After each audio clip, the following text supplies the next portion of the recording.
I really like STEM, and everything I have learned, I will remember, and I like learning it. So I think a lot of other kids like doing it. Like, you can make stuff. You can solve problems with your hands. The technologies that we have now allow you to take an idea that's in your brain and make it appear in front of you. You don't have to have all the same skill set that we used to have 20 years ago to make a prototype come to life. Bring it home and show your family and have it, and it's not just words on paper, it's a three-dimensional object that you can hold. We can make a prototype come to life in a half hour on a 3D printer or on the carver. So by teaching kids how to solve problems and make their ideas come to life, they're going to have a better chance to go out there and make positive impacts in society.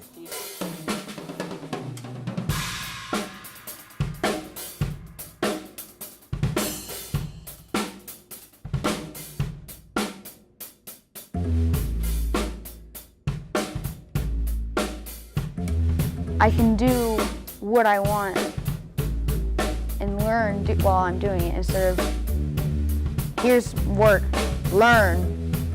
It's stuff we can learn and actually like. Nobody tells them to do what they want.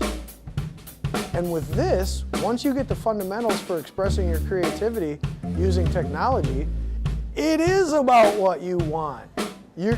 I can't tell you to be creative about what I want you to make. That doesn't fly. It'd be like, it just doesn't fly. In order for you to be engaged in something, you gotta want it. In order for them to want it, it has to be personal. So they gotta do what they want, based on the criteria I give them. STEM is one of those classes where it's almost just as important as one of the core classes. I mean, this class brings out so many things in me that I didn't even know I had. It's hands-on. It's not one of those classes where everything is explained to you and you just sit there, kind of maybe slack off a little bit. This class is you can do whatever you want, but you have to get the job done. It brings out my creativity because I have to think of, well, how am I going to do this? What steps am I going to take? It's a lot of trial and error. So the snake I made, I have probably 10 different failed ones that the joints were just fused and it's just a straight piece of plastic, or it broke or something. And you have to learn how to deal with it and like, oh, it broke, but I can change this and this, make it better and make it work. The things I enjoy about my hobbies and the things that I try to do on my own is the act and art of solving the problems to make it work. It's not always the end result that I get so fired up about. It's the problem solving that gets you there. That's the fun part for me.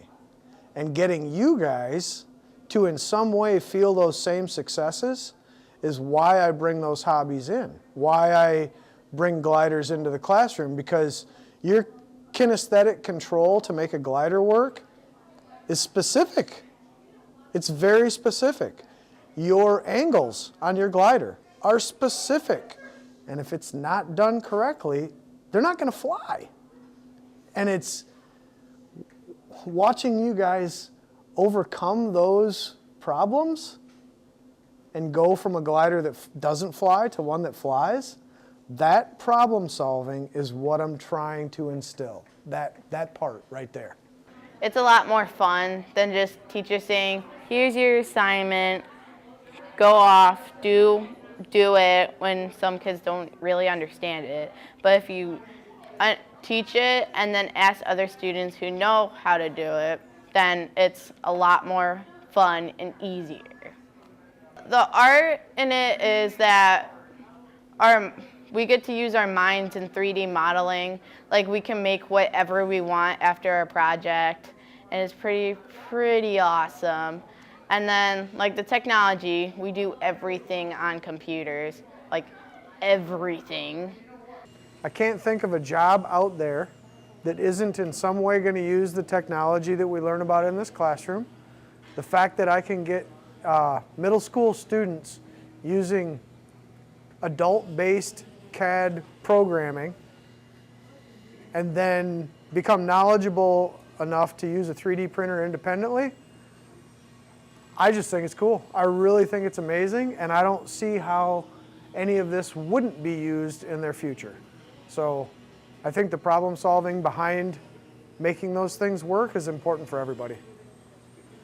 I'd say people, when they think of 3D printing, it's easy to them. They see all these magnificent things, but it's pretty difficult. I mean, to make like one of those phone stands, it's actually not as easy as someone would thought. I thought maybe I could just, it'd be super easy. I just have to put a bunch of like lines and squares together, but it's not.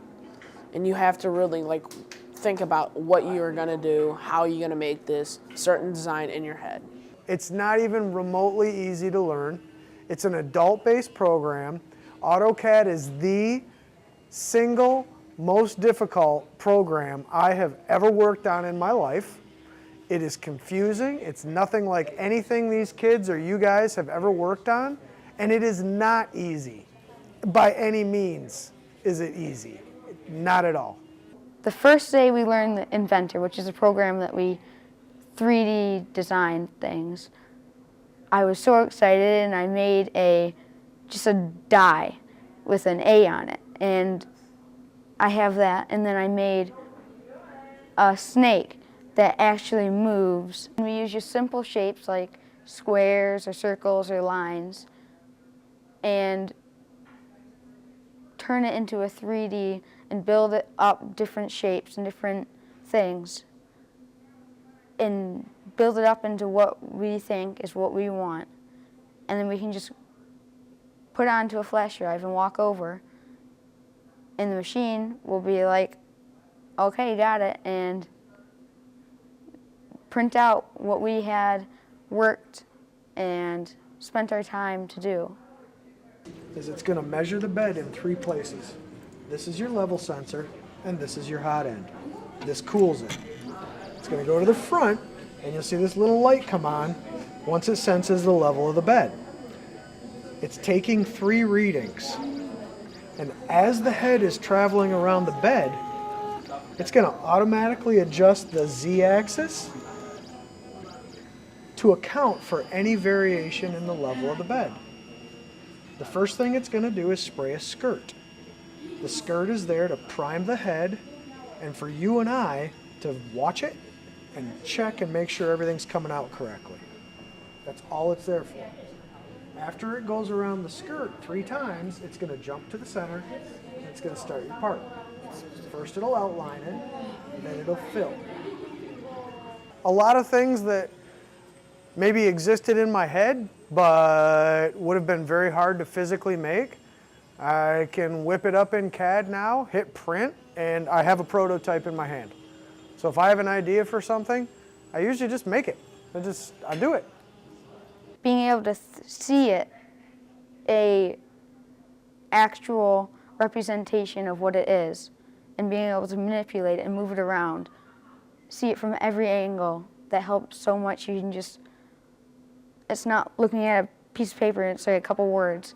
It's something you can touch and move and figure out what needs to happen. 3D modeling is used on a regular basis. The house you live in, the car you drive, the products that you use were all modeled in 3D before they became reality. So knowing about that process, understanding it, and having a rudimentary ability to do it, I don't know how that wouldn't benefit you. A lot of the jobs now, I'm sure, are going towards 3D modeling or stuff on the computers, and being able to know how to use the computers and how to design things. That's probably what lots of people are going to have to use during jobs later on in life. Biological, so designing and 3D printing body parts, fashion, shoes, clothing, jewelry, things like that, prototyping and industry. All of these things use 3D printers. They're 3D printing with food-based extrusions. It's endless. It's endless. It doesn't matter whether you're talking about biology or physiology, as far as prosthetics are concerned, there's a number of prosthetics that are being made with 3D printers. So in any vocation you can think of, I can probably find research where it's been used in a different context. I didn't even know what 3D printing was until now, and I'm just amazed on how I can do it. Some of the favorite things I love doing in STEM is now the Carver, which I just started today, 3D modeling, the robots, of course, because they're super fun to program. I want my 6th graders to be better at measurement and understand measurement. I want my 7th graders to see how 3D modeling can help them make ideas come to life. I want every 7th grader to 3D print. I want every 8th grader to have made a robot move through programming, to connect a remote control unit to a robot, and then to have them use a carver, have them be able to understand how it works and to actually get a carve out. We do the programming, like we design what we want on the wood through a computer program, and then we download it to a flash drive and insert it to the machine and put it on like the axis, and then we press start and it just goes off on its own. Mr. Hollingsworth does give us good information, but he wants us to be more independent.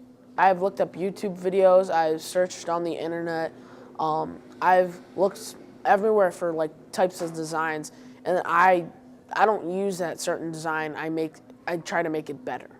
Differentiated instruction in STEM is approached by knowing each kid, seeing what each kid can do, and then pushing them farther.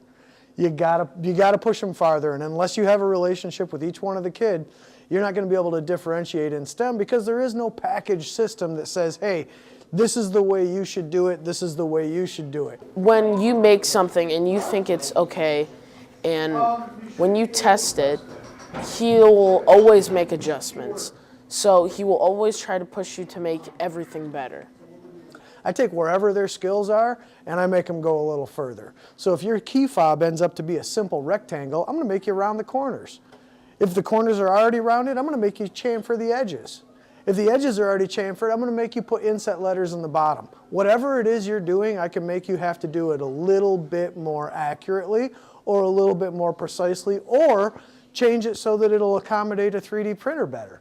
All these things have to come together for them to take a design that's on the computer and get it to come out of the machine. So differentiating instruction from student to student has to do with how quickly I'm seeing them getting to the goal that we're at, and then either pushing them beyond the goal or easing up on them so that the steps to reach that goal are a little more attainable. So I either shove them past it, or get them up to it, one of the two.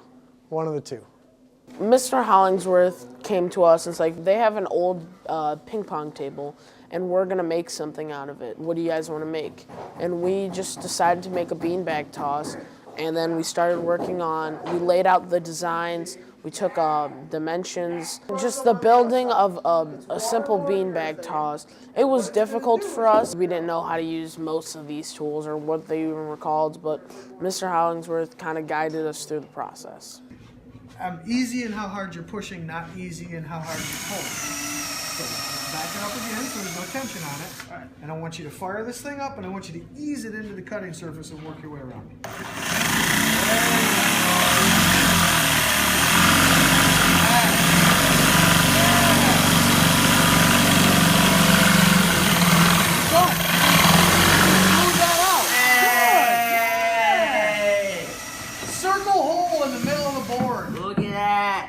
I think also kids should learn about old technology, like, or not old technology, but different tools instead of computers, iPhones, iPads, stuff like that.